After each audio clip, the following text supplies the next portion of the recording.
Man,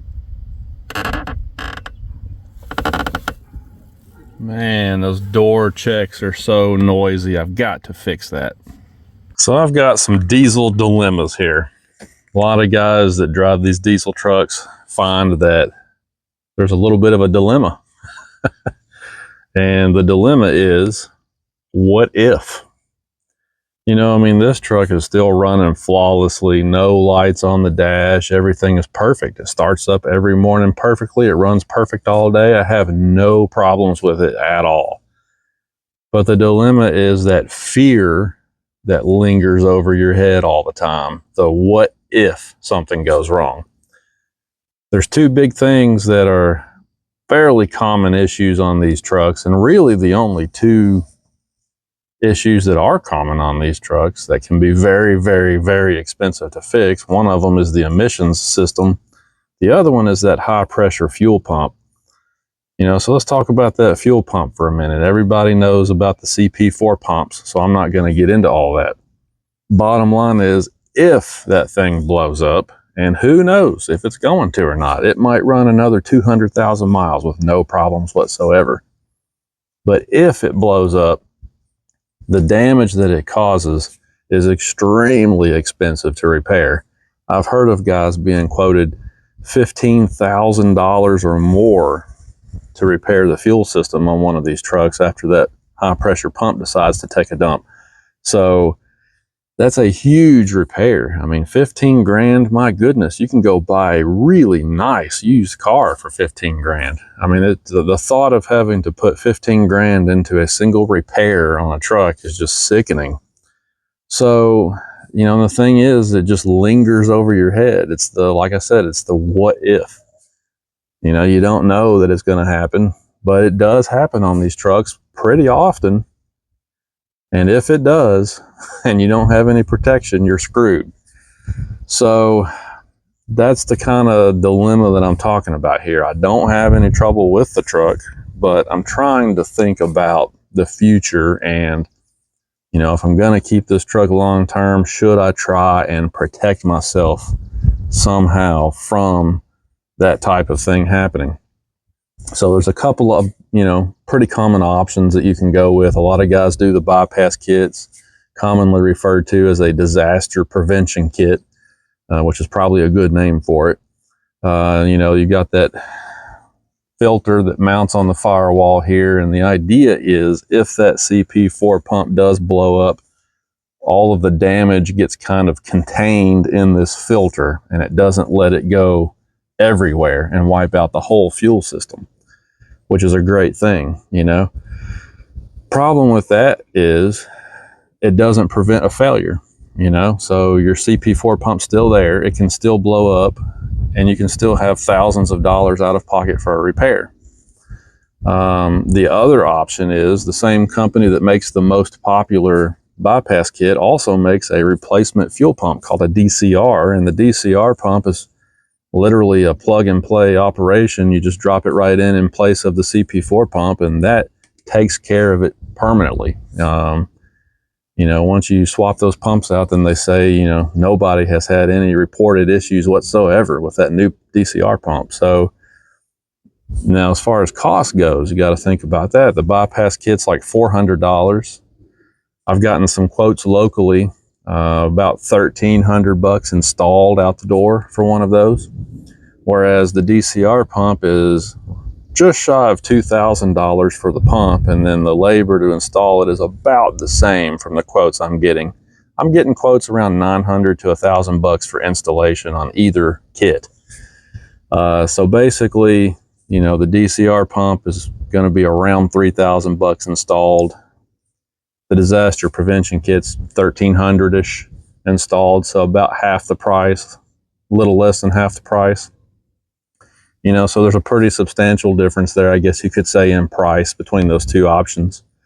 But here's the thing, like I said, on the bypass kits, you know, you might save a little money getting that installed, but then if you do have a failure, you still got to buy a fuel pump, and then you have to pay labor again to get that fuel pump installed. So you're going to be out thousands of bucks. Whereas if you just spend the $3,000 up front and do the DCR pump, then you're done forever. You don't have to worry about it ever again. So in the long run, the DCR pump would be a better option. You'd have a cleaner looking engine bay because you wouldn't have a filter mounted right here. And you would just not ever have to worry about a failure in the future. So that's definitely a better way to go. You know, it's just a little more costly up front. So, dilemma, trying to decide what to do. The other option is not do anything at all and just hope for the best.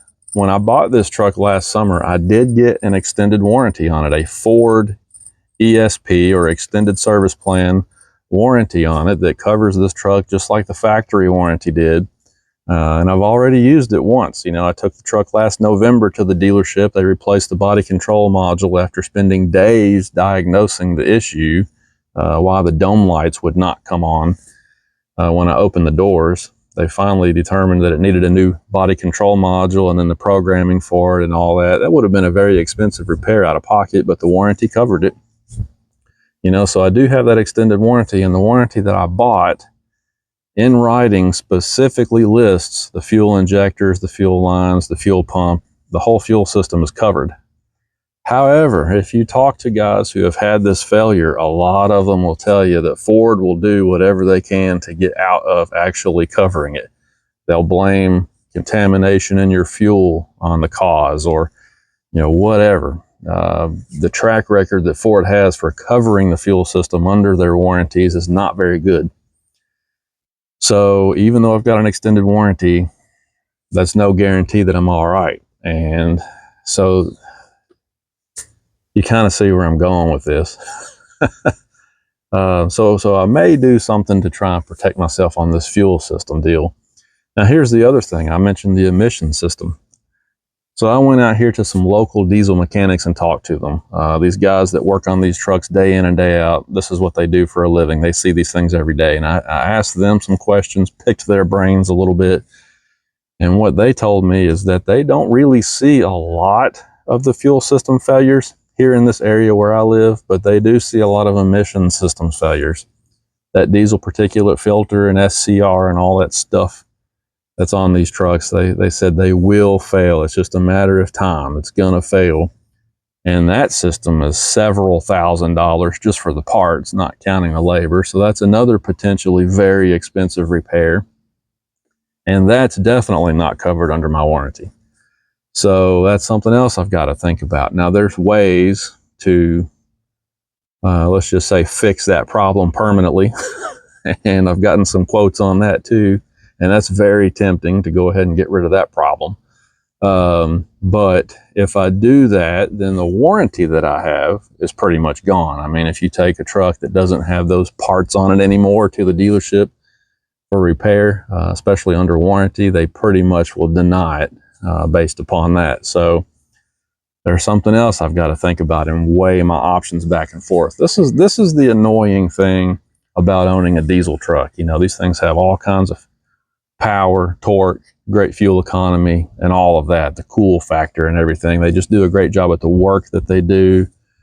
I mean, the diesel engines are popular for a reason, but this is the thing that's annoying about diesels, is that there's a couple of issues here that end up being dilemmas because this stuff just lingers over your head. You got to decide which way to go. There's pros and cons to doing it both ways. You know, if you don't do anything versus if you try to rectify some problems, you know, try to prevent issues. Trying to prevent the issues can lead to other issues. You know, it's a nightmare sometimes. I guess the best thing to do is try not to think about it so much. But anyway, so that's where I'm at right now. This truck, like I said, 5 years, 100,000 miles. So the factory powertrain warranty's up. It's gone. I do have that extended warranty to cover me for just a couple more years, but it probably wouldn't cover certain things. And the certain things that it won't cover are, unfortunately, the very expensive things to fix. So what would you guys do? Drop a comment below. Let me know what you think. You know, I've been talking to people online. Like I said, I went out here and talked to some diesel mechanics in person. I'm trying to get some different viewpoints from all angles so that I can form a good decision on what to do here.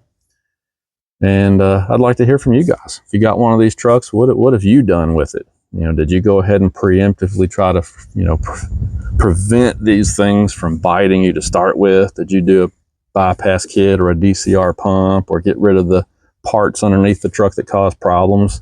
You know, what have you guys done to your trucks? What do you think we ought to do here? Let me know.